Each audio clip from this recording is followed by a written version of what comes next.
we're back. That should fix the mic issue. Keyword there being should. It was on the wrong mic setting. So sorry about that. We went over this whole intro preamble and we didn't have any sound. So I guess quickly to summarize what we were going over. Bad adaptations. We're not doing all of them because we want to milk this topic later. Yeah, so we decided to do this show because she just recently learned about there was a Gem and the Holograms adaptation. Yeah, and Rachel was just like, "Wow, why don't we just do a show on bad adaptations?" Because we've seen a few. She has a fascination with morbidly bad movies. When she hears there's a bad adaptation of something, she's always like, oh, "We should see how bad it is." Yeah, absolutely. Mm-hmm. You read our lips. Oh, okay.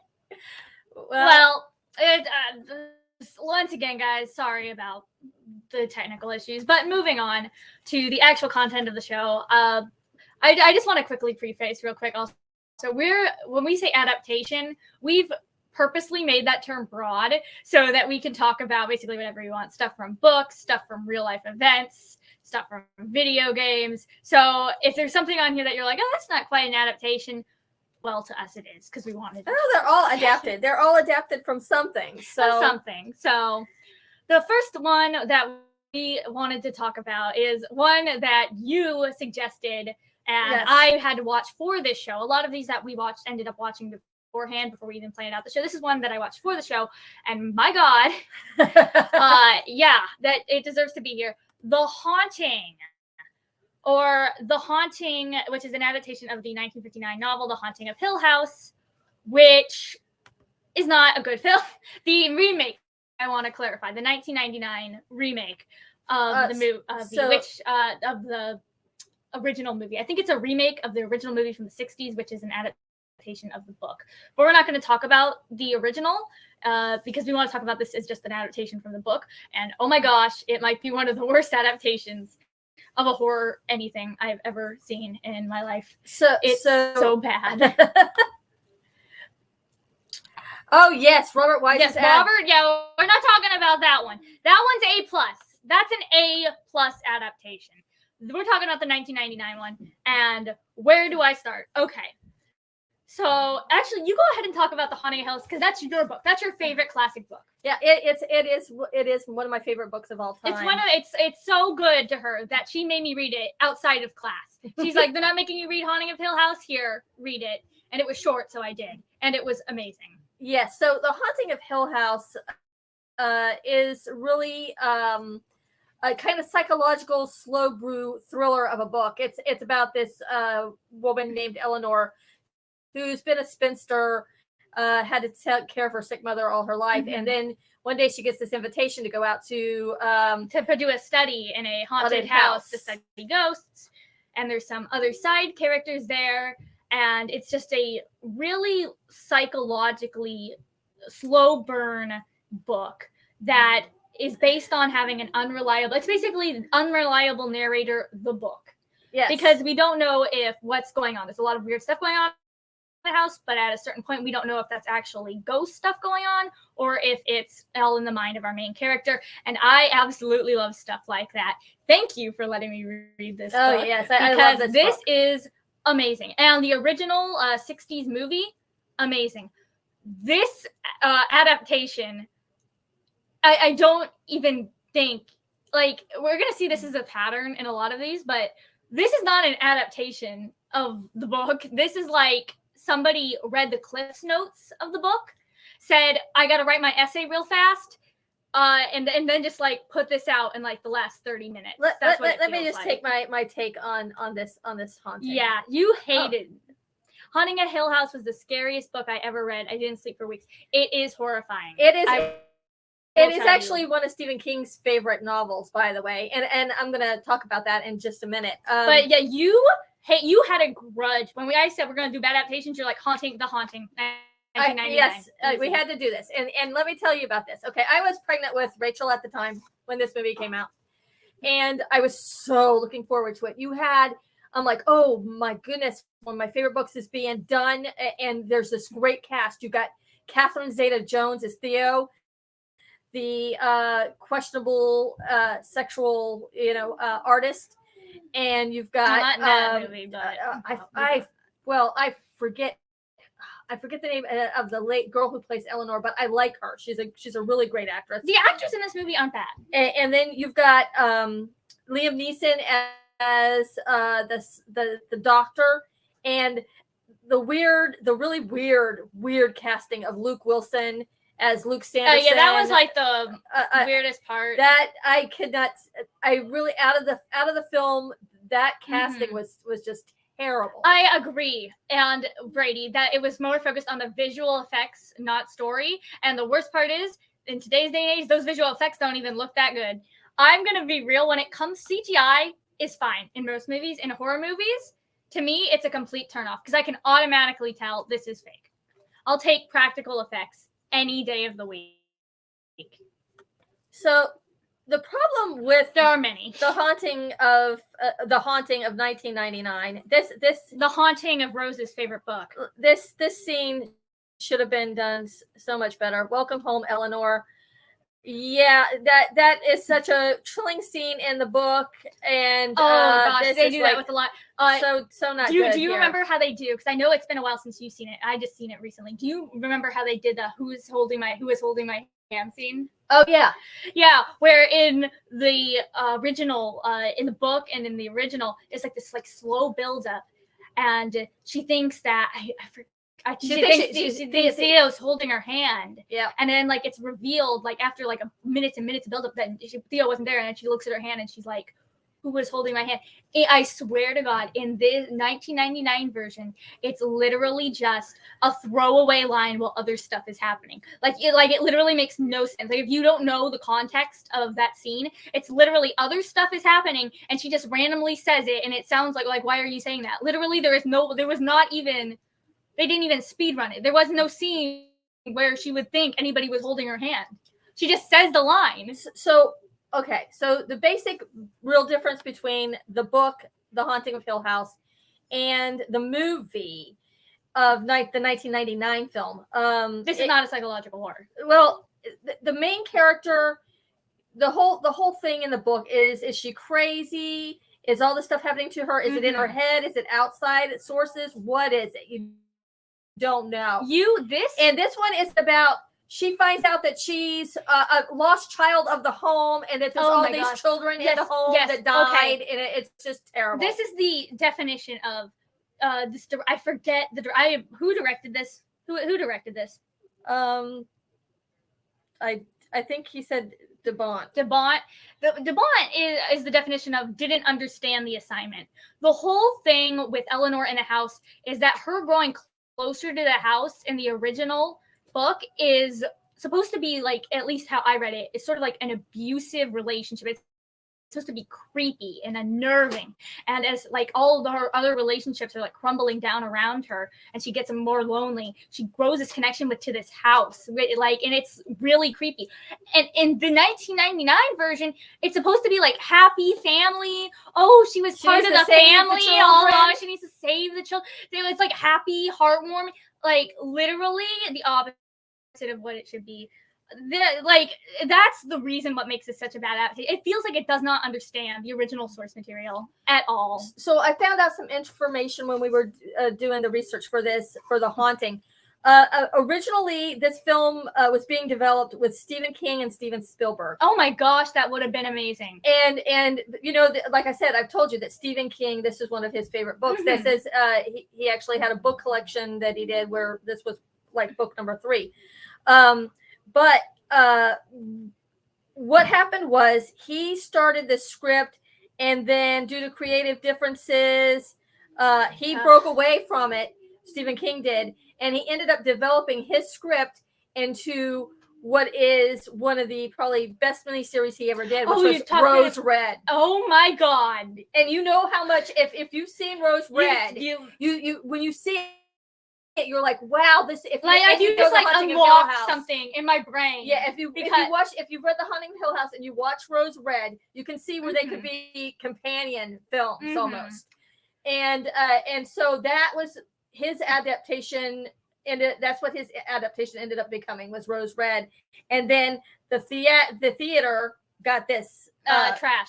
But other minor things, well, not minor, but other things that I would like to quickly bring up before we move on to our next film is that, like I said, the main problem with this film is it does not understand the tone of the original at all, but it also screws up in other factors, such as the characters, who are either nothing like their original portrayals, or they are bumped up and basically, I guess the word I'm looking for is not marginalized, slanderized is the best thing I can, into like one-dimensional traits. Like Theo, who obviously was bisexual in the original Haunting of Hill House novel, but they can't come out and say it. Literally half of her lines are about her being bisexual in the new...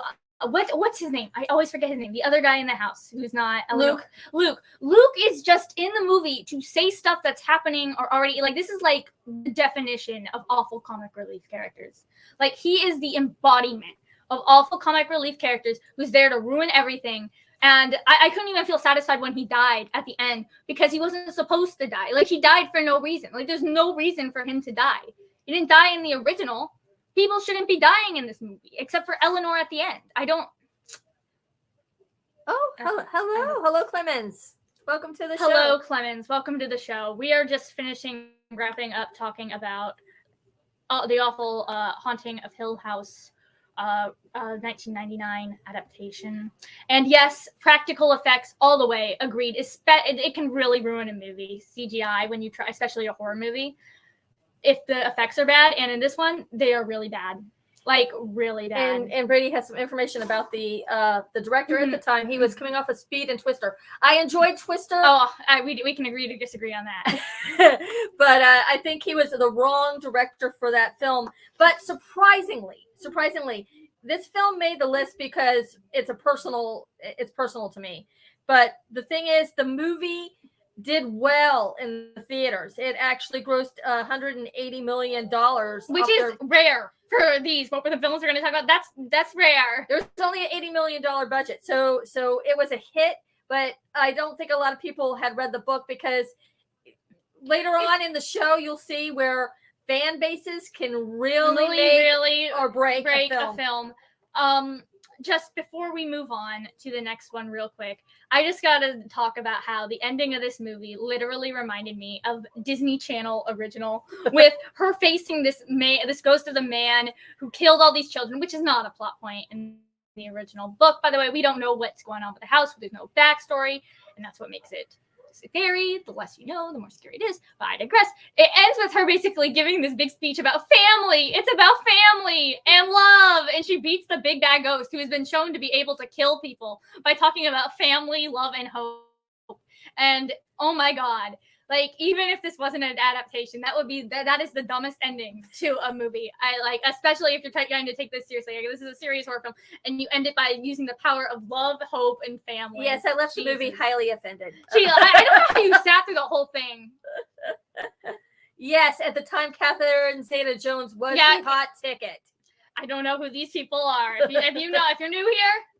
you're new here, I do not know actors, but that's it for the Haunting. We're probably, and looking at the time, we're probably going over this episode, because we are finished with one and we are 17 minutes in. So strap in for a bit of a longer episode. So the next film we want to talk about is one that isn't as personal, but it's offensive. This is a film I actually don't know about a lot about the source material for, but that didn't stop the movie from highly offending me. And that is Wild Wild West. Now, this is one of the title cards from the original television series. That's not the trash. This is the trash.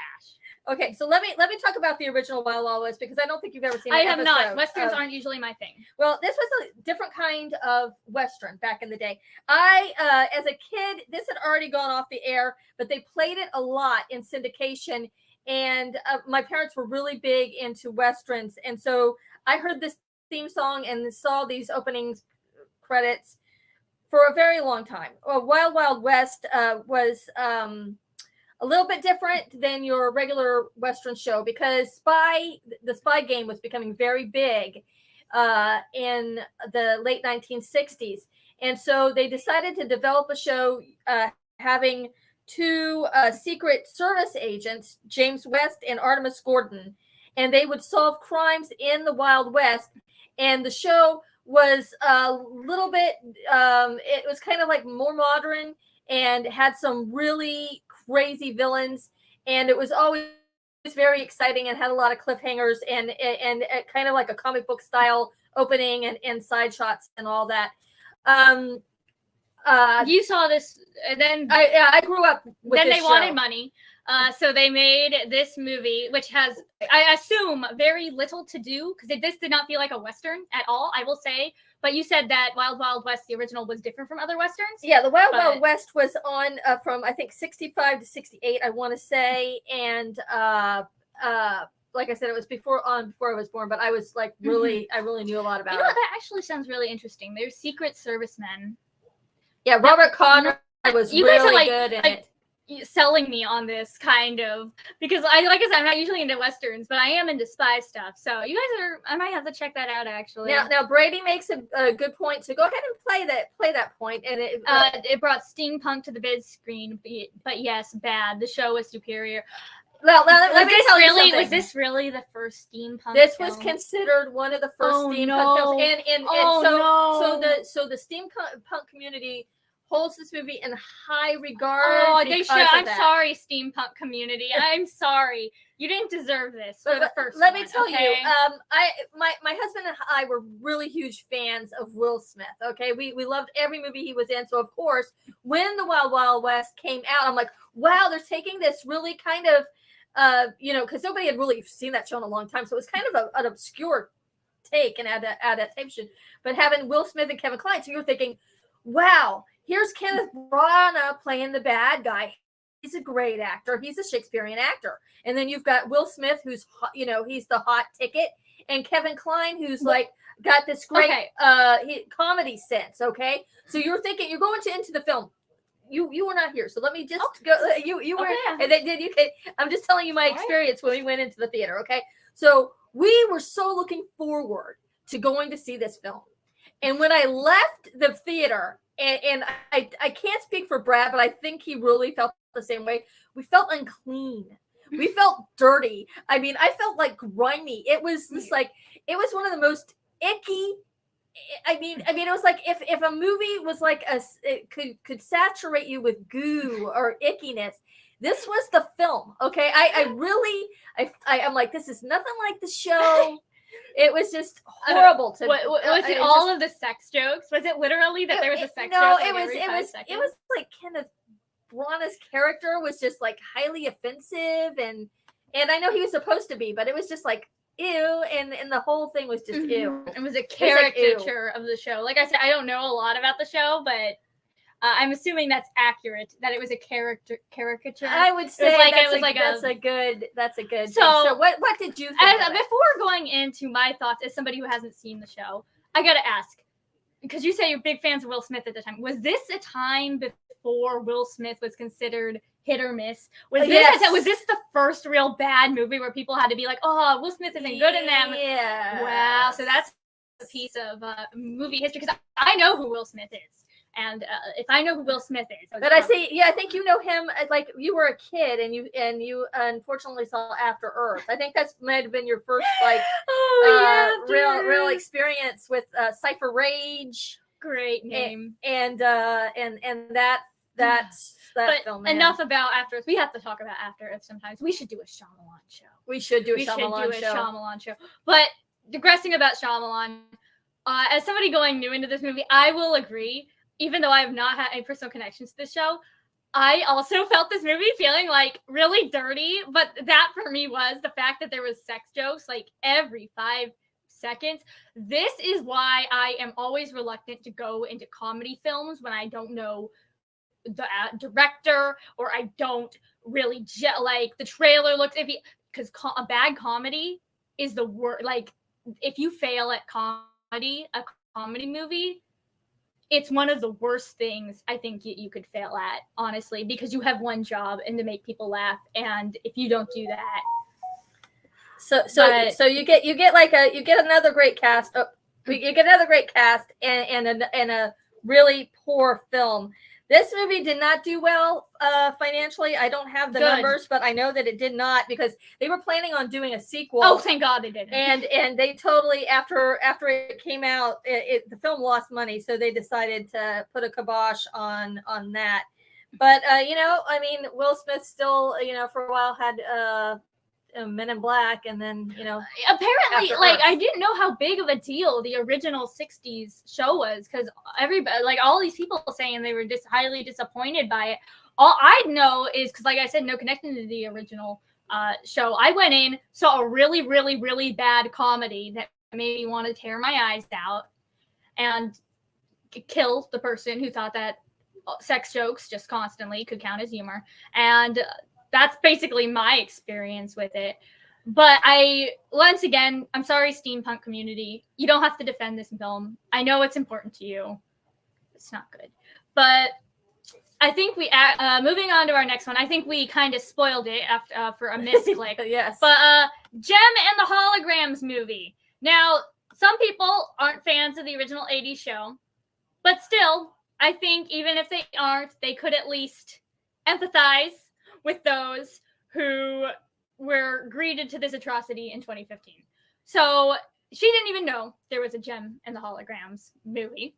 I think I'd heard it in passing years ago and forgot about it. This movie was a big deal when it came out, for the sole purpose of everybody was clowning on it for getting removed from theaters early and having made I don't remember the exact number, but it was doing super badly, right? So let me just talk about the original show for a minute, okay? So this film was kind of niche. The show was kind of niche.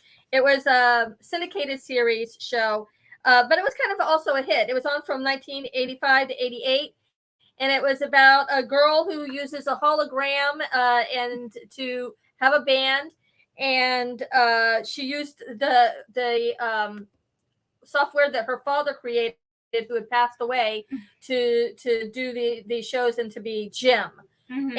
And so it just focuses around her and the band. So like Hannah Montana, but cartoon in 80s. Yeah, it's sort of like Hannah Montana, but more rocks. It was like the 80s rock and rocks, because she's a Gem and short skirts. Yeah, we knew it as soon as we knew we were bringing up Gem. Yep, we knew. Why do you think I brought up? So it was no, everybody liked the show. Because we knew you were in chat, Mark. Yeah, and there's the angry emoji. We can see that. Thanks, Mark.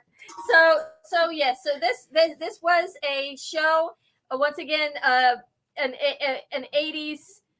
I don't want to really say classic, but people who grew up in the 80s knew about this show. Mm-hmm. Young girls loved this show. I have familiarized myself with a lot of 80s cartoons. This is not one of them. I know literally almost nothing about Gem.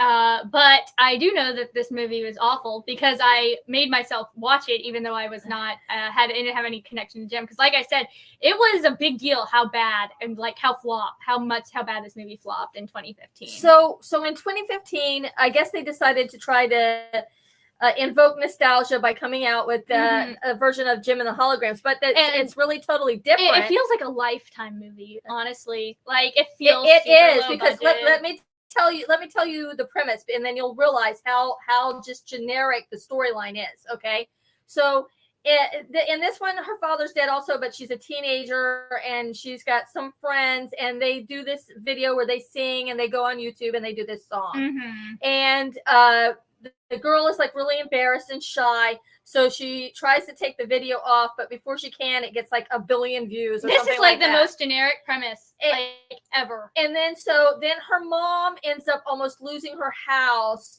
So this lady comes and says, "Hey, I can make you famous." And they're like, "Well, if we do these shows and we do this Gem show, we can save mom's house." So this sounds nothing like the original cartoon. It's sort of like the storyline of the Goonies, except not as fun. Where the Goonies went to get the treasure to save their parents' their house from foreclosing.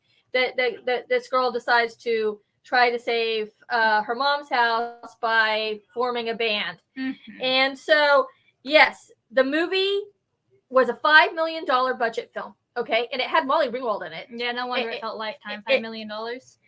But opening weekend, it failed so hard that they removed it from almost every single theater, and it out of a budget of $5 million, it only got $2 million back in total. So the film is considered one of the biggest flops of all time, and it is an adaptation. It's not. It doesn't feel like an adaptation. Like, can we just like stop having people adapt things that they aren't fans of? Like, can we just make that like a requirement, like a basic requirement? If you're going to adapt something, you have to at least be a fan of it or familiar with it, or else it's going to turn out trash. Like, this film has nothing. Like, I know the basic premise of the cartoon, and I know this has nothing to do with the cartoon. No, it really doesn't have anything to do with it. So yeah, I agree with you. I don't know what happened here. I know that it came out. I think it was in August release or something, where they dumped the dumping ground. Mm-hmm. And meanwhile, Mark in chat has been wishing Scrappy Doo upon us. Which, Mark, listen, we know you hate him, but nobody deserves to have nightmares of Scrappy Doo. Okay, that's a fate worse than death. He probably has his missiles headed towards us too.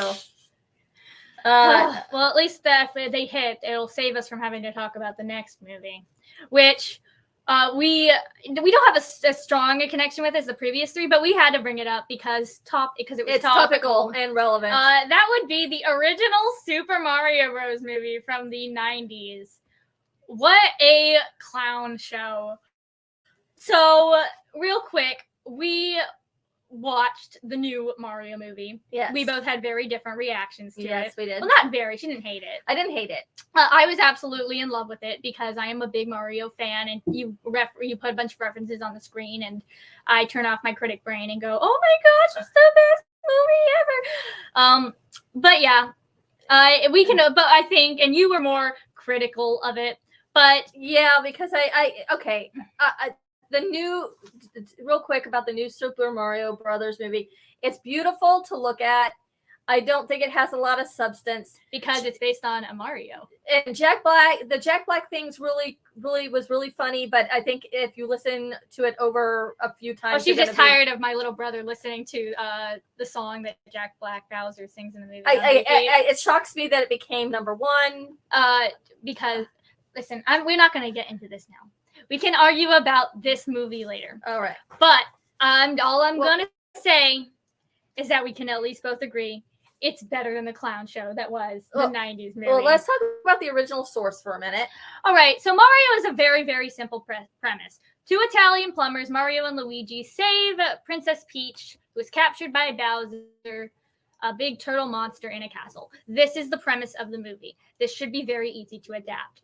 There's no long-running plot. There's no like intricate character details. It's that like based on the games alone, that is your premise. And they still got it wrong. So I don't know a lot of backstory with this movie, but you can tell that this was made by guys in corporate suits who haven't played a Mario game in their life, probably haven't even looked at the manual because there's no internet back then. So they haven't even read the game manual, who literally watched probably one end skit of the Super Mario Brothers Super Show. I like that show. Oops, agreed. And said, yes, we understand. We can make this movie and we can get money. And then it failed so hard that Nintendo refused to have any movies based on their IP made for another 21 years with this new Super Mario Bros. Movie in theaters.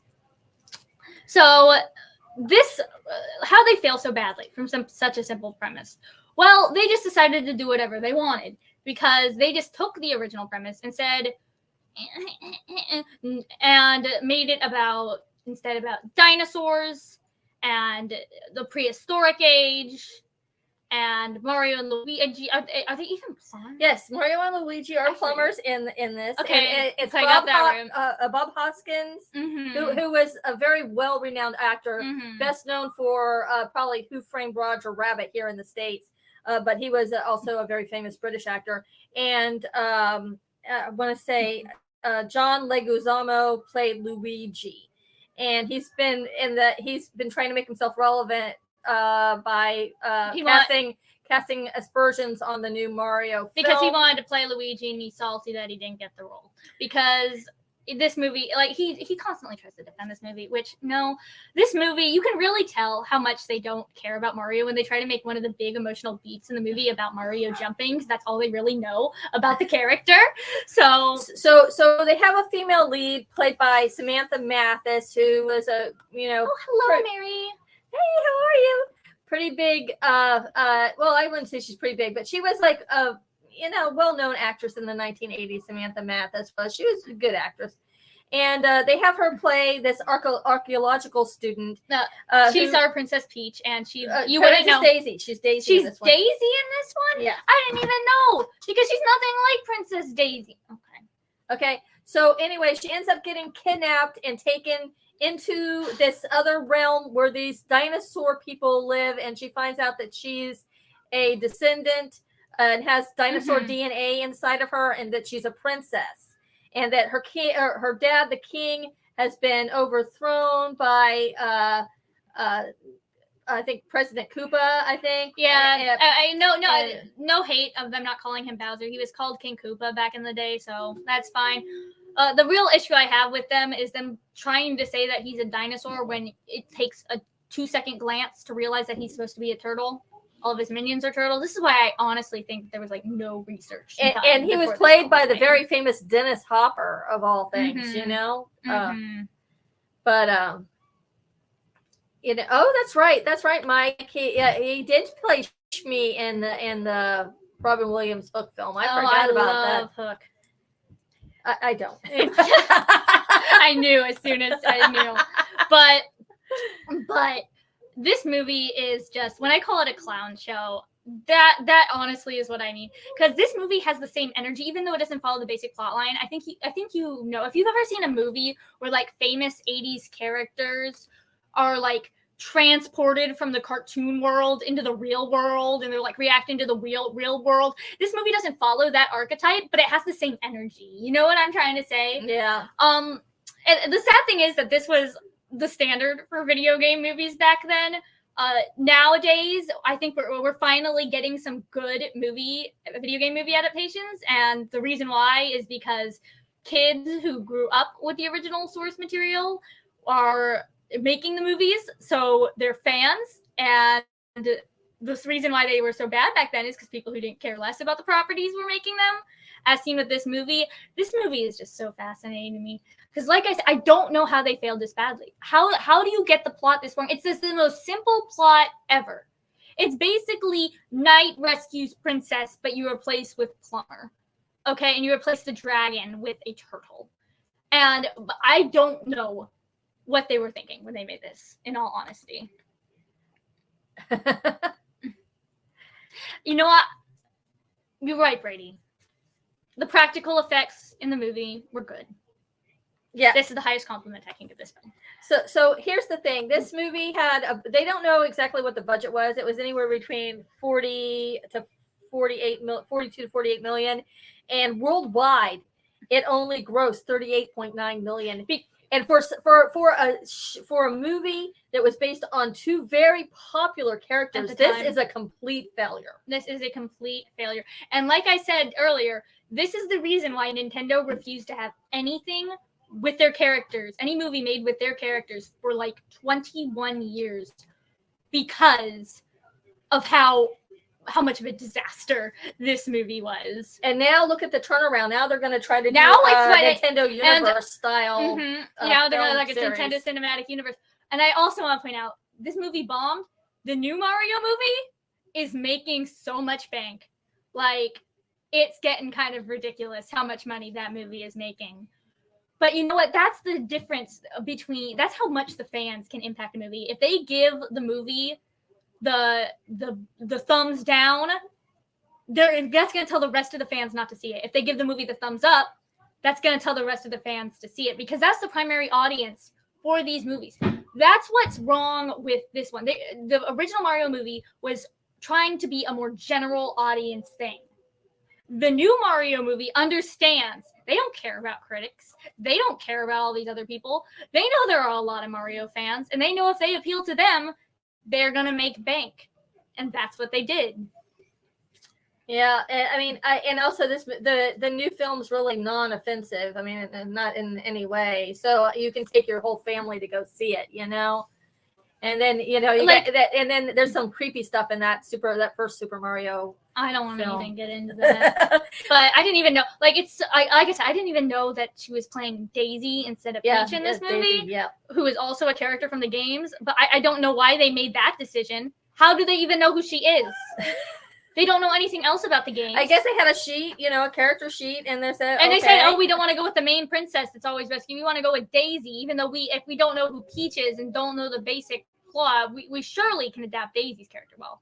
But I digress. That's the Mario movie. It was horrible. So now we're going into a movie based on something that we saw semi-recently. This movie is another clown show. And the director actually actively apologized to the fan base after the fact for how trash this movie turned out. Let's talk about the original source first. Okay. This is can I say what the movie is? Sure. This is Dragon Ball Evolution, which is based on the anime Dragon Ball Z, which even if you haven't seen it, you know what Dragon Ball Z is, okay? You know what Dragon Ball Z is. It's a fighting anime about guys who are big and strong and fight. If you know nothing about Dragon Ball Z, you at least know that. And this movie is something that we watched right after finishing the original anime, which we covered on Roses and Reactions a long time ago. I think it was one of our first the second shows that we did. And right after that, I said, I told her about the Legend of Dragon Ball Evolution, which is considered one of the worst adaptations of all time for Dragon Ball. And you immediately said, let's watch it. And I said, okay, if we can find it for free. We found Amazon for $6. I said, Mom, it's not worth it. You said, oh, no, it's only $6. You paid for it. We watched it. And what did you say at the end of the film? Can I get my $6 back, please? Yes. Okay. And so, no, I did not. to give a fairly basic rundown of the original series, it's basically about a boy named Goku who likes to fight strong opponents. And it's a really, it was based on Journey to the West, which if you don't know, it's like an old, I think it's Chinese fairy tale about a monkey boy going around and going on a journey. I don't know anything about Journey to the West. I just know. Journey to the West is really cool. The whole point I'm getting across is that the tone of the show is very, I guess, fantasy is the way I would say it. Yeah, he ends up coming against all these foes, and he has to learn how to get stronger. And he has all these friends that that try to help him out along the way. And she had me watch I don't even know how many episodes. A lot. It was a lot. We went through. She had me watch every single episode. Oh, you enjoyed it. But she had me watch the Kai version, and then afterwards she said she regretted that because she realized how much I enjoy filler, like slice of life content. But yes, we'll go more into the stuff involving the original Dragon Ball Z series as we talk about the faults. Oh my god! This remake, this adaptation.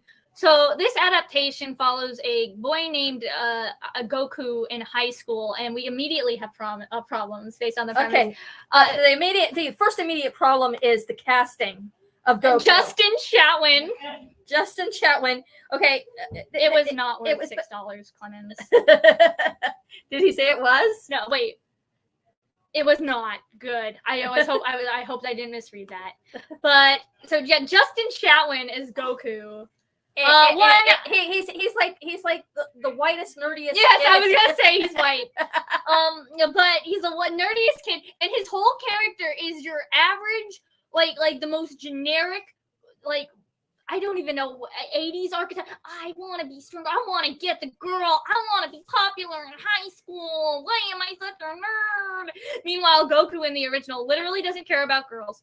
Literally doesn't go to high school because that doesn't exist. He was wild and raised in the woods. Didn't even know what a girl was until he met Bulma.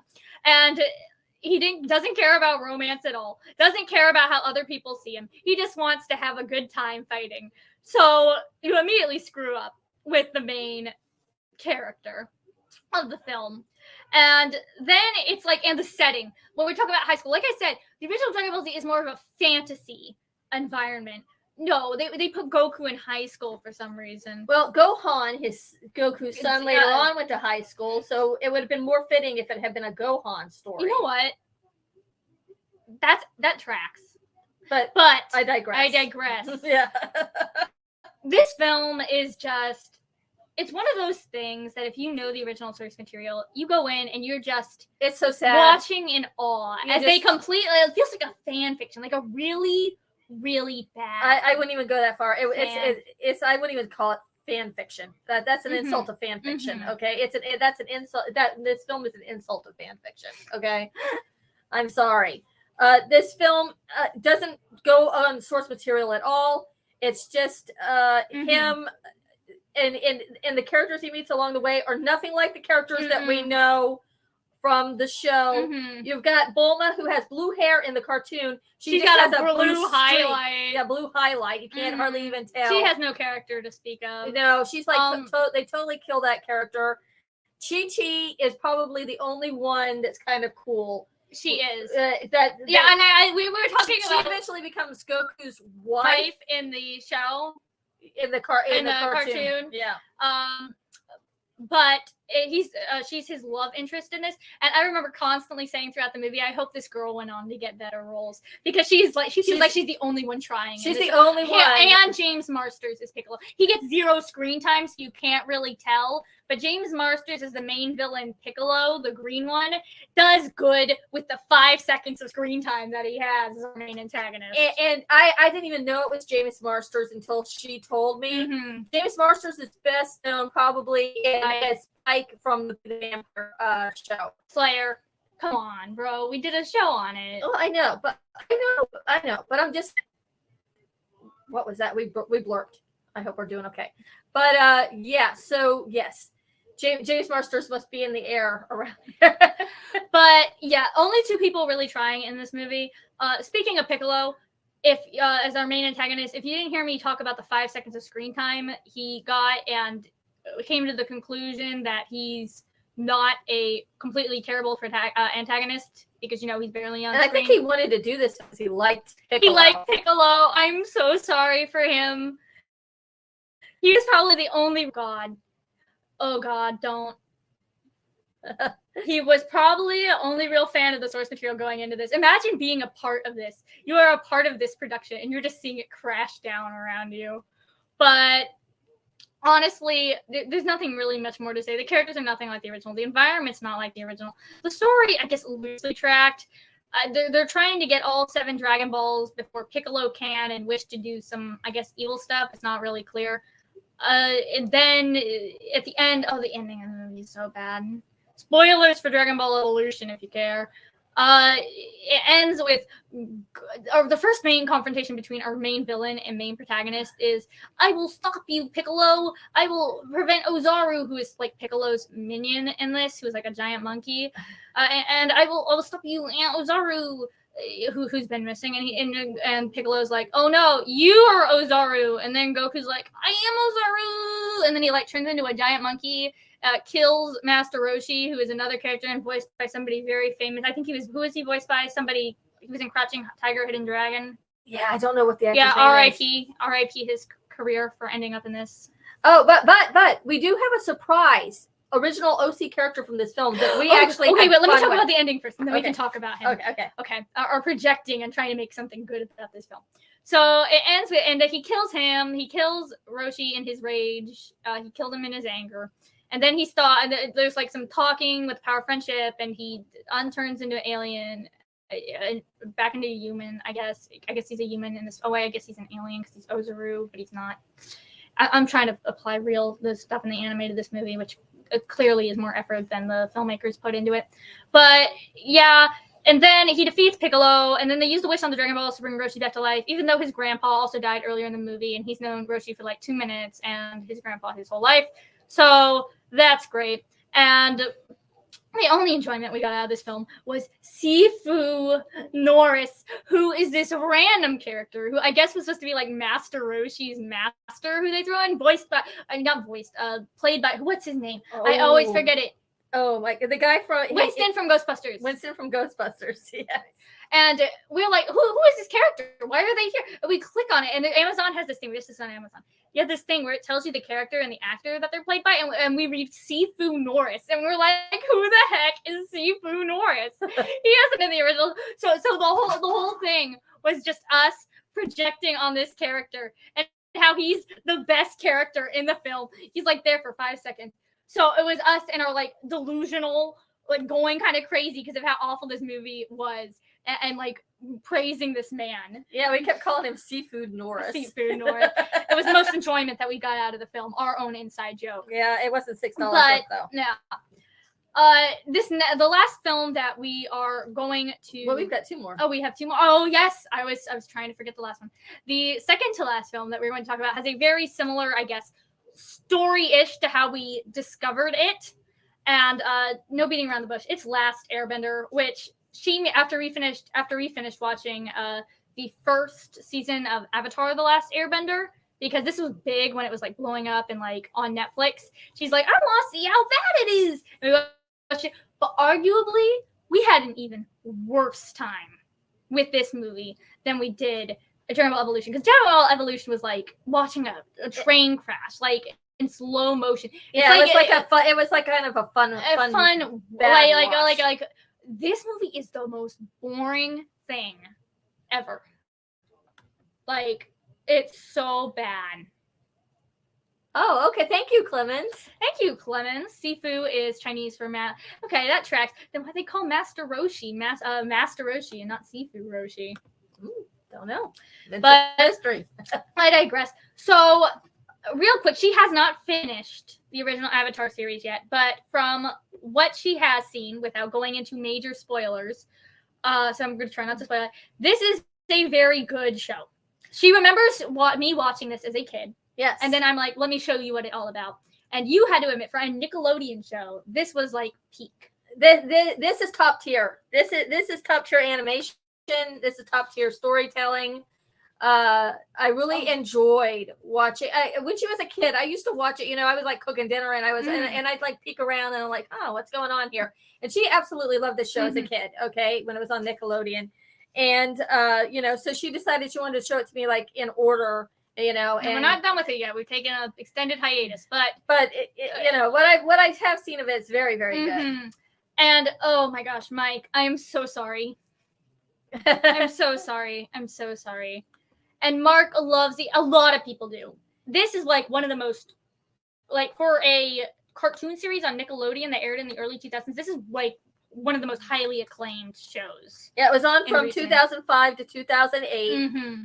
And so you started watching this when you were around 5 years old then until about 8. And they really, with Nickelodeon, the way they go about things, they really take long hiatuses to tell a story. But the thing about Avatar is it had a beginning, middle, and story. It's like one of the tightest written things ever. They had a plan. They went in. They did the plan. There's no loose plot threads. There's no loose things that need to be tied up by the end. It's probably the pinnacle of pacing in terms of TV storylines. Now, I bring up pacing because this movie is literally trying to speed run all of the first season of Avatar, and it has some of the worst pacing I have ever seen. So before you get into the movie, though, why don't you just do a quick synopsis of what Avatar is and the main characters? Okay. So Avatar: The Last Airbender is about a boy named Aang who is found in an iceberg by brother and sister Zuko and Katara. They're all shown in this picture here. And it turns out that he is the Avatar who can bend all 4 elements. There's bending in this world. You can bend fire, water, earth, or air. And usually you can only bend 1. The Avatar can bend all 4. So they find him, and he ends up being the long missing Avatar who disappeared right when a war broke out in the world against the Fire Nation. And so the whole story is about them trying to teach Aang the elements, because so far he only knows air, and going around the world learning the elements so that he can defeat the Fire Lord and stop the war is basically the basic premise of this show. Now, other than the storyline, this show where it really shines is the characters. Yes. So much. I bring this up because the movie fails at the characters so hard. Badly. They're not even caricatures of the original. They are nothing. There is like no similarities. Like, this is the most boring, deadpan cast I have ever seen in my life. Does it stick to the source material? That's kind of, I mean, it speed runs the source material because it's trying to adapt a whole a season of television into a, I guess, I don't remember the runtime for this. Let's give it the benefit of that. A 2-hour movie. And they go through the episodes, yes, but like we're barely paying attention to like anything. It's like we're going from A to B, and we don't have time to develop the characters and get to know the world. So yes, technically it does follow a loose outline of the show, but it doesn't have any of the substance, like at all. So the character, we talked about the plot and the speed running. Let's talk about the characters. Ong is one of the worst protagonists I've ever seen. He is so boring. I don't think he has a character. And yes, his name is Ong in this, and not Aang. We're calling the names based on what they call them in the movie. I don't even know how to talk about him because he doesn't have a character. Similar with Katara and Sokka, which I can talk a little more about Sokka because even though all of these characters are bred, the fact that Sokka is bred is just the worst because he's the comic relief character in the show. And one of the examples that people need to look, if you want to write a good comic relief character, look at Sokka from The Last Airbender, Avatar: The Last Airbender, the original cartoon, because he has done so well. And in this, he's cardboard in this. Yeah, they have cardboard. They have like they're nothing like the characters from the show. They have no character. It's not even that they're not like the kid. They have no character. It's like watching wood act on screen.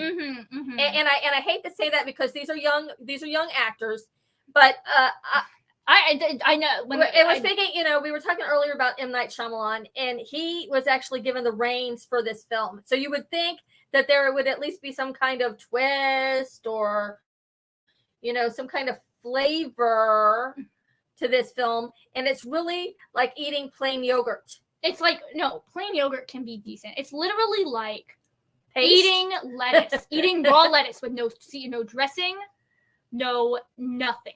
There's not even a texture. You're just eating raw lettuce, no salad, nothing to give it any flavor.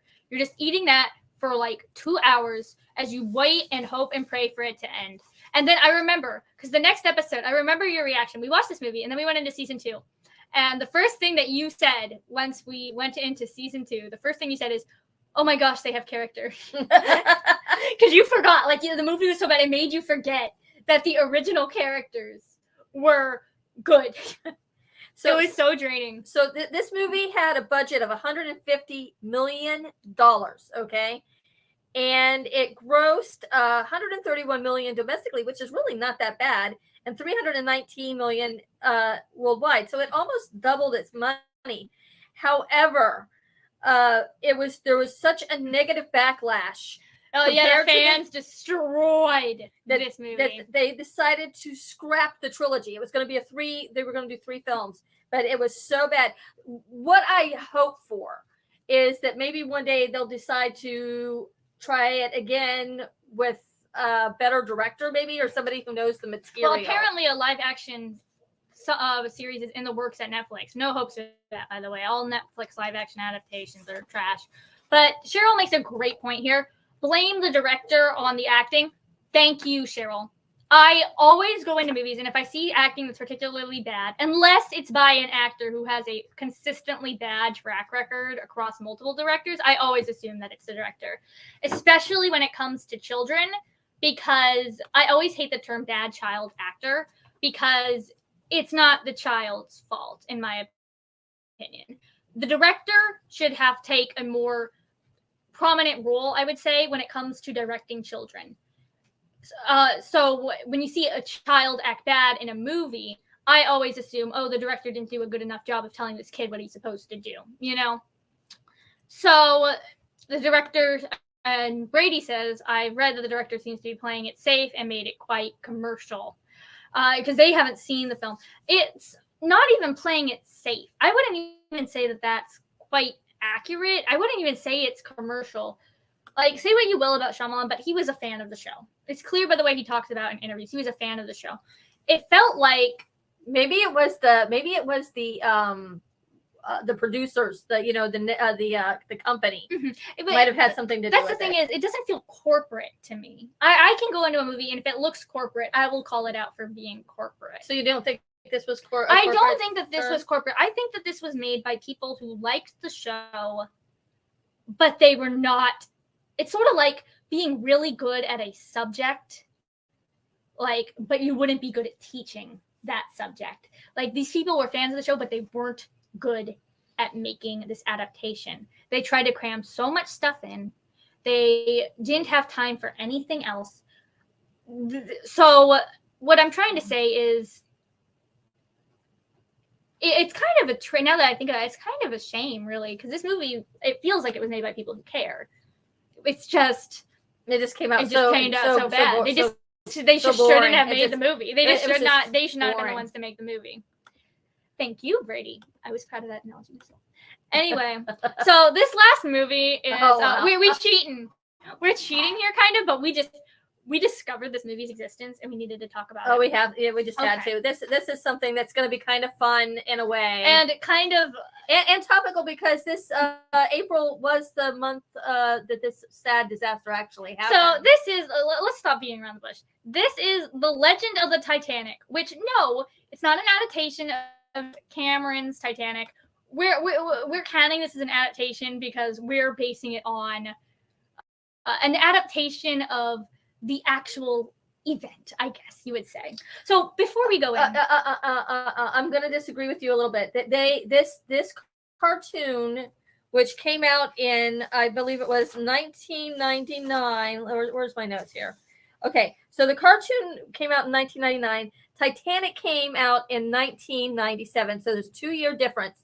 And we have 2 photos here of the opening scene where they introduced the opening female character. Okay. So you all know the famous Rose introduction in Titanic. Okay, she comes out of the carriage. She puts up the hat and to reveal her face.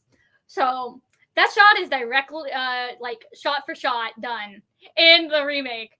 Like literally the same shot. But I would argue this is a ripoff of the James Cameron's Titanic. Let's be real. This is a ripoff of that movie. But I'm just saying the reason we're justifying talking about it here is because we can count it as an adaptation of the actual event. And if you don't know what the Titanic is, come on. Do we really need to talk about the tragedy of the Titanic? Everybody knows the story. It's well, I mean, this is like I think one of the first things you learn, like, as a tragedy in school when you're talking about history, the tragedy of the Titanic, hitting the iceberg. And, I'd always heard about it growing up as a kid. There's been several films made about the Titanic. Let's focus on the James Cameron one. When you're playing around with something like the Titanic, an event where real people passed away, it's important to be respectful. And as much as I have my problems with the James Cameron Titanic movie, I will say that it does succeed in being respectful to the original source material. It feels like a story, a tragedy of something that could have actually happened on the original Titanic. It feels like they were paying the respects to the people who actually died. The reason I bring this up in particular is because this adaptation does the exact opposite. Like, in every single way that you can think of, that you could be disrespectful to the people who died in the original Titanic, or the people who survived, even the tragedy of the Titanic. Oh gosh, actually. I hope no Titanic survivors saw this, but I think they've all passed it. So, what's the plot? Usually, we haven't gone over like plot for plot beats of the rest of the movies that we talked about, but I feel like it's important for this one because everything is wrong with this movie. I can't give a general plot synopsis. Everything is horrible. Okay, so this the legend of the Titanic. First off, right off the bat, what do you mean legend? It's not a legend. It happened. People died. Okay, that would be like saying the legend of 9/11, the legend of Pearl Harbor.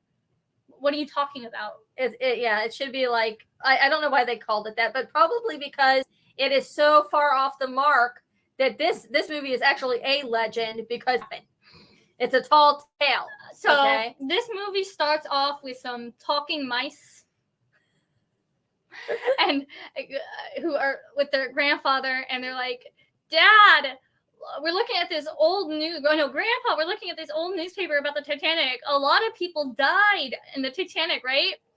And then the grandfather says, oh no, it's just all a big misunderstanding. Those people never actually died. This is the first scene of the movie. Okay, so you know what you're getting. We have some talking mice. We've got them straight up saying people didn't die in the Titanic. Yeah. Brace yourselves. This isn't even the most offensive thing in this movie. Okay. And yes, I do admit. Why you say it's offensive, but why are you laughing? Because it's so offensive. It's so bad that I can't. It's just too much. So this movie follows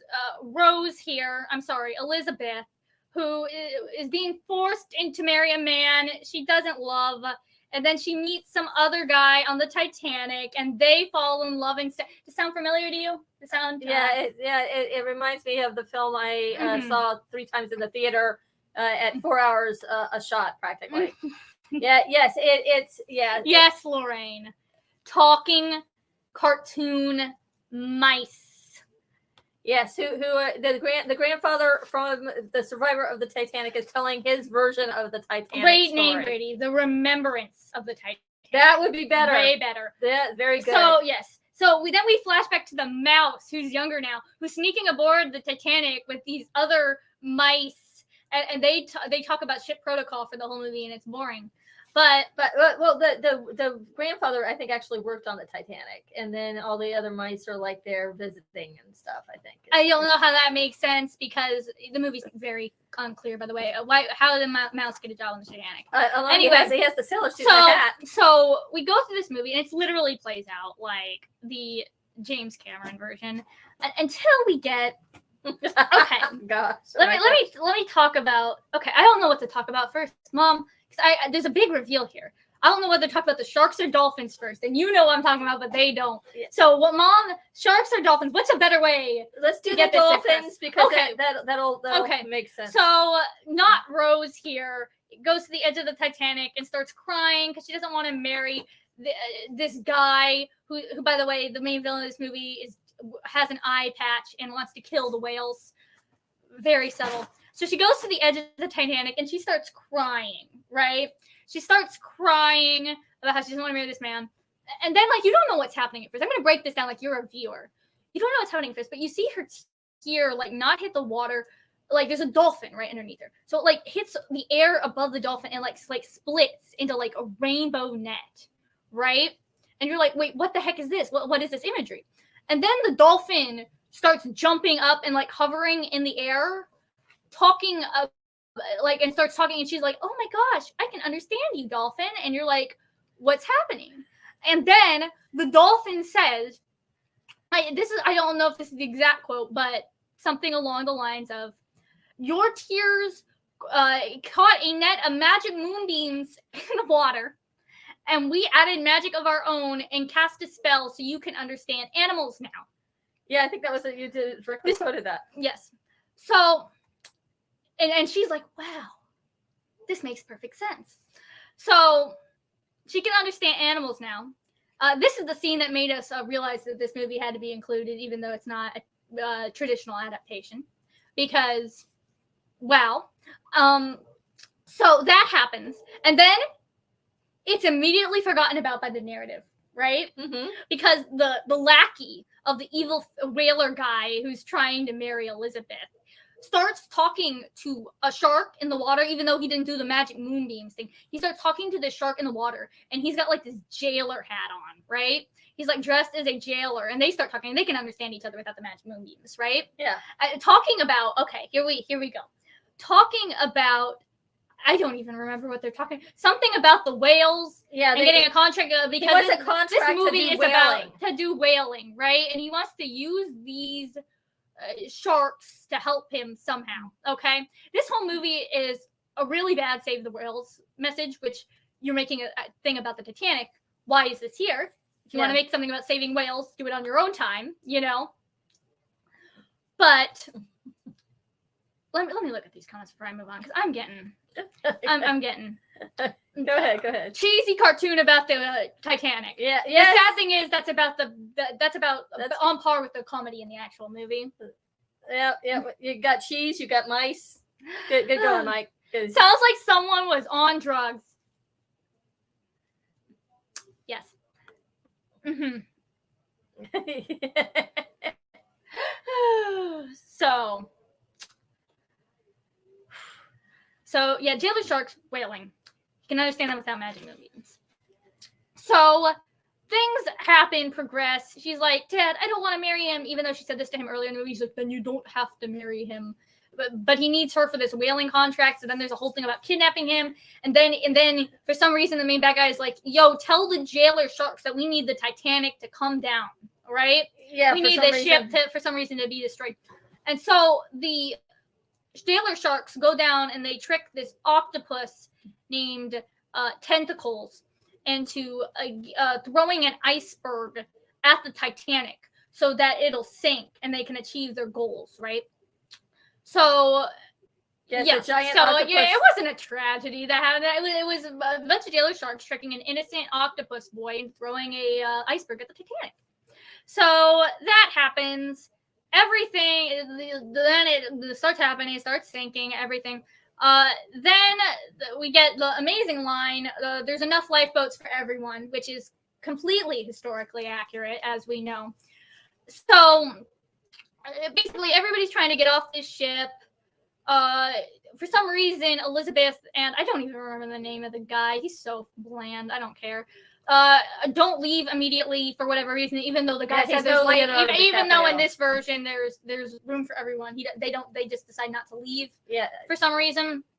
And then all of a sudden the whales show the dolphins, who are the good guys, even though that's also completely inaccurate. The most inaccurate thing about this movie is the dolphins being portrayed as the good guys, because in real life dolphins are the spawn of Satan.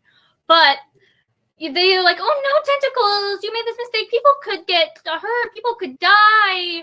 So they summon their friends, the whales, to help gather more people, because apparently there's not a lot of lifeboats, even though they said earlier there was room for everyone. So the whales can help lift people off the Titanic. They save the captain. They save the captain, because that's also accurate. And then the octopus uses his tentacles to put the Titanic back together. Oh, by the way, while this is all happening, because I can't not mention this, the only death, quote unquote, to happen in this movie is that there's this mouse named Camembert, because get it, cheese, they're mice, and they need to set up this wire connection for something. I don't care. So they use his mustache to do it. And they play this to get the Morse code out. To get Morse code out, the SOS out. Yeah. And he died, and they like make this really tragic scene, and it's like, no. But so yeah, I wanted to bring that up because he sacrifices himself, and then the octopus sacrifices himself to put the Titanic back together. Only literally in the next scene, it's revealed that that the octopus lived, and also Camembert, the guy who literally died. We saw die by electrocution, shows up out of nowhere, no explanation. It was like, yo, I'm back. And then it's revealed that nobody died in the Titanic. Everything was happy. And that the girl Elizabeth and her cardboard cutout boyfriend, like how our people just did, cardboard cutout boyfriend, get married. The mouse gets married to a girl mouse who literally had no lines and was in the movie for 2 seconds because girl, and has to end with marriage. And that's how the movie ends. Not even getting into the sequel with the rapping sharks and Atlantis. Yes, they actually go back to find there is a sequel to this film where they go back to find the Titanic, and they turn out to become prisoners of Atlantis. But we're not getting into that here. We're getting into this story, which obviously is the most accurate and faithful telling of the story of the Titanic ever. The fact that this movie exists is amazing to me, kind of. I want to be mad about how disrespectful it is to the people who lived on the Titanic, but I kind of can't because of just how ridiculous and over the top it is. Yes, Lorraine, what? Yes. Exactly what? What? Mm-hmm. Was this released in theaters? I don't know that, but I know it was like dubbed from. It was like an Italian project, right? Yeah, and dubbed into English. So, And so dubbed into it was on English. DVD here in the States, I believe. Mm-hmm. Mike, That's one really big octopus to put the ship. Yeah. It really, really, really is. This movie was you want to hear the best part though? This wasn't the adaptation of the Titanic that we were considering when we made the exception. No. There is another animated Titanic movie that we said, "Oh, this is so bad. We have to talk about it for this show." Yeah. This animated Titanic movie had a rapping dog in it, right? Yeah. But the thing is, this movie was so much worse that we said, let's go with this one. Let's go with this one. This movie is worse than the one with a dog doing a rap number.